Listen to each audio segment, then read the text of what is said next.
재미나게 통해가지고 갑자기 싱가폴, 제가 뉴스를 제가 잘못 봤는지 모르겠는데 싱가폴로 제가 정상을 만나러 갔다가 제가 대통령이 갔다가는 제가 소식을 봤는데 그 나라가 싱가폴이 맞는지 모르겠습니다. 하여간에 싱가폴, 예를 들어서 야 싱가폴이라는 나라가 1인당 국민소득 10만 달러, 와 대단하다. 근데 저 나라는 뭐 부동산이 안정됐고 투기를 안 한다 이런 얘기가 있던데 제가 그래서 잘 몰라가지고 자료 찾아봤죠. 싱가포르와 대한민국 부동산 환경적인 결정적 차이를 알려주더라고요. 투기가 적은 모델인 건 맞는데 대한민국과 동일 선상에서 비교하기에 구조적 차이가 너무 크다. 왜? 싱가포르는 저도 처음 알았습니다. HDB 모델, 잘 모르겠습니다. 뭔지 모르겠는데 토지 소유권이, 놀라지 마십시오, 국유지가 90%다. 무슨 얘기냐? 중국하고 비슷하죠. 땅이 전부 다 대부분이 나라 거라니, 나라. 그리고 그렇기 때문에 공공에서 국가주도, 공공이 주도해가지고 전체 주택의 80%가 이런 HDB가 공공주택이네. 공공주택으로 지어서 다 나눠준다. 그 월세를 받고 국민들에게 준다. 그 주택 성격은 거주권 중심. 중국하고 비슷한 건 북한이나 땅은 국가 거고 주택만 보는 거죠. 국가로부터 99년 임차, 거의 그냥 평생 거기서 산다는 얘기예요. 거주 이전, 엄격한 자격 요건 및 전매 제한이 있다. 이렇게 돼 있네요. 대한민국은 아시겠지만 사유지 중심이고 공공임대는 10% 미만이죠. 8에서 10% 정도고 주택 성격은 소유권, 자산 증식의 핵심 수단이다. 그리고 거주 이전 또한 비교적 자유로운 이동 및 거래였는데 앞으로 어떻게 될지 모르겠습니다. 그래서 결정적 차이는 이렇게 차이가 난다는 얘기예요.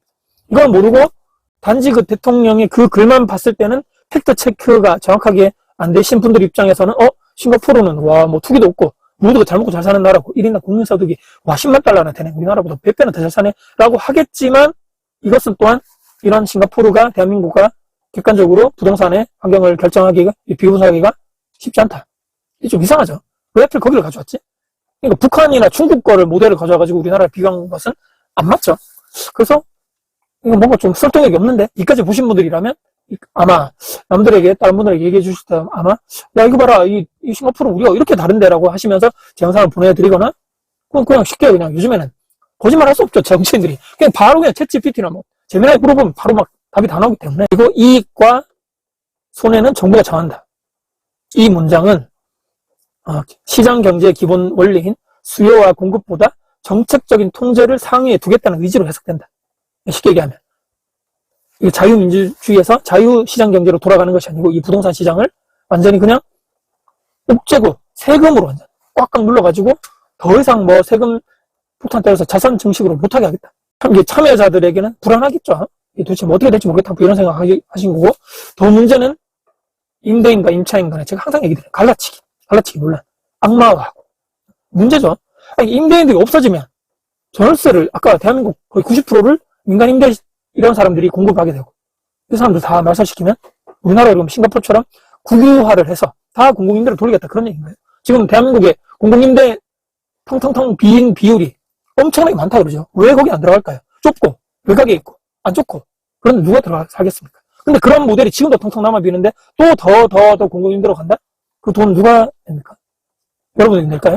국가 막 빚을 막 내면 우리 2세 3세들에게 좋은 건가요? 공급 주체가 실종되고, 이 지금 현재 현상은 점점 신축도 공급도 없어지고, 그렇다 해서 기축을 공급하는 다주택자 임대사업자들의 물량을 다 때려잡고 이거 다 팔게 되고 실거주로 다 들어가게 되면 나중에 여러분 도대체 이 전월세, 항상 이분이 얘기하지 않는 게 현재 임대시장이 폭발하면서 불을 끓고 있는 거에 대해서는 단 이런 방구도 없다니. 이런 방구 아시죠? 한마디도 없다.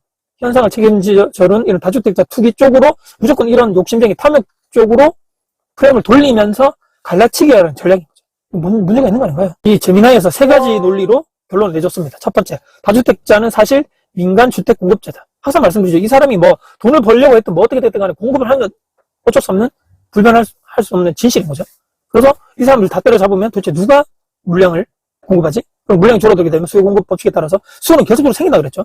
결혼하고 뭐하고 계속적으로 가구수는 늘어나는데 없으면 당연히 가격이 올라갈 수밖에 없다. 그렇기 때문에 두 번째, 세금은 결국 세입자에게 전가된다. 무슨 소리냐? 세금, 집주인이 세금 내야 되죠. 불로소득 아니니까. 열심히 해가지고 세금, 더더더 보유세가 늘어나네? 안 되겠다.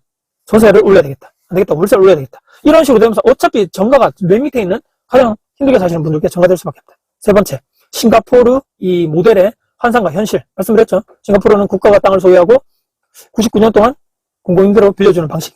우리나라는 대다수가 내 집에 대한 소유 욕구가 강하다는 얘기입니다. 그래서 대부분의 자산이 70% 이상이 부동산에 묶여있다.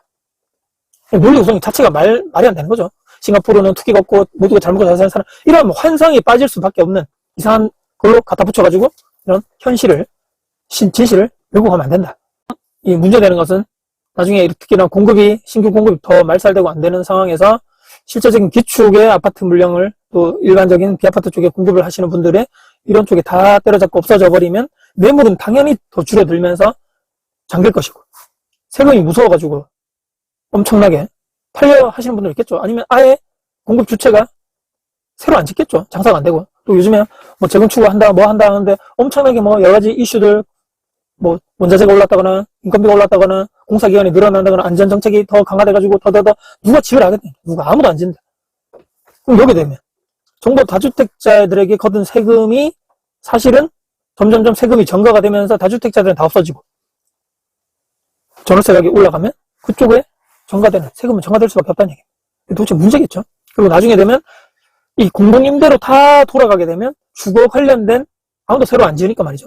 이 공급 뭐 시공사 전부 다. 그러면 전부 다 이런 공공에서 관리를 하게 되는 집에서 내가 나중에 구조하게 되면 그건 해피한 결말이 맞나? 이상하죠. 이런 식으로 안 되리라는 법이 없다. 갈라치기 하고 무조건 선이고 악이고 집 있는 사람은 나쁜 놈이고 집 없는 사람은 선한 착한 사람이고 이런 식으로 규정하고 감정적으로 갈라치기 하는 순간 우리는 현실을 제대로 보지 못하고 눈이 그냥 가려져 버린다. 그럼 제가 갑자기 뭐 일을 하러 나왔는데 또 시끌시끌 하길래 제가 봤는데 또 여전히 못 잡아먹어서 날리고, 근데 이상하게 중간중간에 논리적인 허점이 너무 많아가지고 이건 아닌데 생각을 했던 내용을 정리를 해서 한번 말씀드려봤고 내용이 좀 길어졌습니다. 날씨 비도 오고 왜 자꾸 이렇게 할까? 제가 말씀드리죠. 큰 흐름은 물길을 돌리기가 힘들다. 물론 저같이 다주택자인 분들은 다 정리하고 더 좋은 쪽으로만 자산을 모으는 분들이 많을 겁니다. 저같이 이렇게 하시고 굳이 한 채 두 채 있는데 이거 무서워가지고 내던지는 순간 예전에 문재인 정부 때 집을 팔고 땅을 철고 후회했던 분들이 반드시 저는 계실 거라고 보기 때문에 지금 포트폴리오를 어떻게 잘 이렇게 할 것인가에 중점을 두시고 여기에 너무 많은 걸 생각하지 마시고, 왜냐하면 그냥 정치인들은 하는 얘기입니다. 표를 얻기 위해서.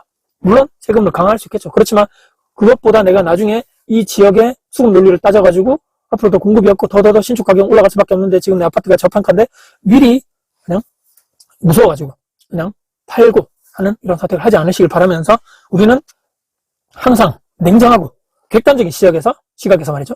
이 사람 얘기도 들어보고 저 사람 얘기도 들어보고 책도 보고 이쪽 뉴스도 보고 저쪽 뉴스도 보고 이렇게 왔다 갔다 하면서 정확하게 나의 신념과 이런 재테크적인 관점을 수립해야지만 내 나중에 5년 뒤, 10년 뒤에 내 인생을 내 스스로 설계하고 내 인생의 그런 항로를 내 스스로 결정할 수 있다는 저는 생각을 할 수밖에 없기 때문에 이런 저의 생각도 한번 들어보시고 또 다른 편의 생각도 한번 들어보시고, 근데 결론은 무엇이냐? 누가 도대체 내 자산을 지켜줄 것이냐? 아무도 없습니다.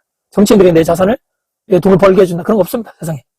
냉정하게 우리는 봐야 되고 어떻게 하면 나는 내가 더 잘 먹고 잘 살 것인가에 대해서 선택을 어떻게 할 것인가 항상 냉철하게 우리는 중심을 딱 가지고 여러분들이 하루를 살아가시면서 제 영상도 봐주시고 또 지금까지 봐주셨는데 구독도 안 했다. 에이 그러면 안 되죠. 그래서 힘들게 제가 영상도 찍고 바쁜 와중에 영상도 올리면서 같이 우리가 또 의견도 공유하는 좋은 시간을 또 가져봤으면 좋겠다는 말씀드리면서 댓글도 많이 좀 주시고 의견도 주시면서 또 아까 말씀드린 반박 댓글도 주시면 제가 또 보고 공부도 하고 거기에 대한 내용도 또 향후에 다시 한번 촬영을 해보면서 서로 우리가 같이 발전하고 우리 서로 성장하는 우리가 됐으면 좋겠다는 말씀드리면서 우리 영상을 마무리할까 합니다.